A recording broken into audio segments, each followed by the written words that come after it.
All right, WhatsApp everybody, this is Rahul and I am back with a new video. Guys, इस video में मैं आपको बताऊंगा कि स्ट्रीट ग्राफिटी वाला वीडियो कैसे बनाना है।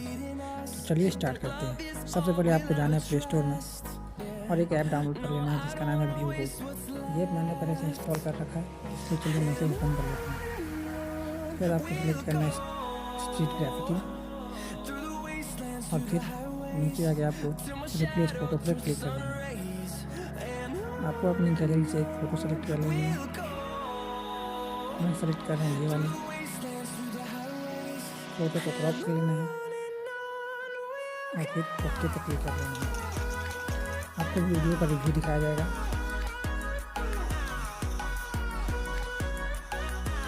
और उसके बाद आपको मेक पर क्लिक कर देना है।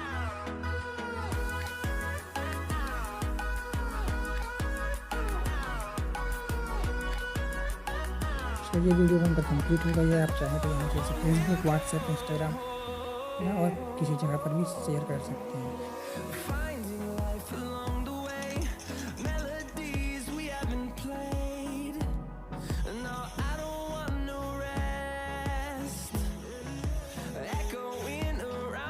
गाइस, आई होप कि आपको ये वीडियो पसंद आई है। अगर पसंद आई है तो प्लीज़ लाइक करें और चैनल को सब्सक्राइब करना ना भूलें। See you in the next video.